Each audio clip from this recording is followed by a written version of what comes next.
शहजादी को अपने घर लाकर एक बंदी या फिर ये कहे एक दासी की तरह नवयुवक रखने लगा। कुछ दिन तक तो शहजादी ने नवयुवक से मिन्नतें की कि वो उसे उसके पिता के पास छोड़ आए, पर नवयुवक को उसके ऊपर विश्वास न था। उसे लगता था शहजादी ये सब मजबूरी में और उसकी कैद से छुटने के लिए बोल रही है। समय बीतता गया। शहजादी अब अपना पूरा अहंकार त्याग कर एक पत्नी की तरह घर का सारा काम करती और नवयुवक की हर छोटी से छोटी बात का ख्याल रखती। धीरे धीरे नवयुवक के दिल में भी शहजादी के प्रति कठोरता की जगह नरमी ने ले ली। वो उसे चाहने लगा। फिर सोचा, मैं कहाँ एक छोटे से जादूगर का लड़का और वो मुल्क की शहजादी। फिर एक दिन ऐसा आया जब नवयुवक ने शहजादी को परखने के लिए घर पर अकेला छोड़ दिया और भागने का पूरा मौका दिया और सोचा रात को जब लौटूंगा तब शहजादी मुझे मिल गई तो उसके सामने अपने दिल की बात कह दूंगा। रात तक का समय नवयुवक ने बड़ी मुश्किल से काटा। रात हुई तो वो धड़कते दिल के साथ घर की ओर चल दिया। उसके मन में ढेरों विचार एक साथ चल रहे थे। नवयुवक जब रात में घर आया तो उसने देखा शहजादी कहीं नहीं गई, बल्कि रोजमर्रा की तरह अपने कामों में तल्लीन थी। आज पूरा दिन सोचने समझने और विचार करने के बाद उसने फैसला लिया कि शहजादी के साथ उसका कोई भविष्य नहीं है। उन दोनों के बीच प्रतिष्ठा और रुतबे की बहुत बड़ी दीवार है, तो वो उसे सही सलामत बादशाह के पास ही छोड़ आएगा। सुबह हुई तो शहजादी को लेकर वो बादशाह के पास गया। जब बादशाह ने अपनी बेटी को सही सलामत देखा तो उसकी आंखों से खुशी की अश्रुधारा बह निकली। उसने शहजादी को गले लगा लिया और ढेरों सवाल एक साथ दाग दिए। तब नवयुवक ने बादशाह से माफी मांगते हुए सारा किस्सा कह सुनाया। सब सुनकर बादशाह ने अपने वजीर को हुक्म दिया कि इसे अभी फांसी के तख्ते पर चढ़ा दो, पर शहजादी ने अपने पिता से कहा, नहीं अब्बाजान, इसने मेरा अहंकार नष्ट करने के लिए ये सब किया। अब मैं इसे अपने हृदय से अपना पति मान चुकी हूँ। अगर इसे कुछ हुआ तो मैं भी अपने प्राण त्याग दूंगी। बेटी के मोह में मजबूर बादशाह ने दोनों का निगाह करवा दिया। अब पहले जैसा कोई कानून नहीं रहा। प्रजा भी अब खुशी से रहने लगी। इधर शहजादी और नवयुवक भी एक दूसरे के साथ खुश थे।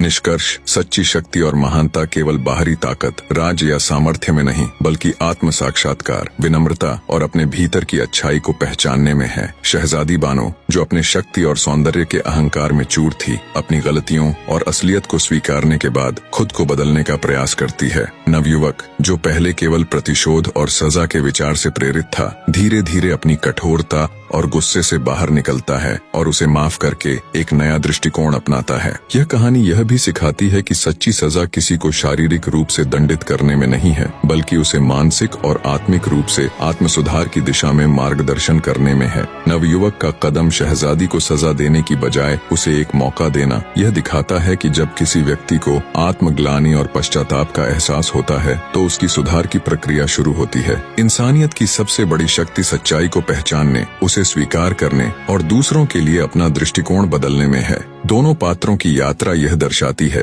कि जब हम अपने अंदर की अच्छाई को पहचानते हैं और उसे अपने जीवन में उतारते हैं, तभी हम सचमुच महान बन सकते हैं।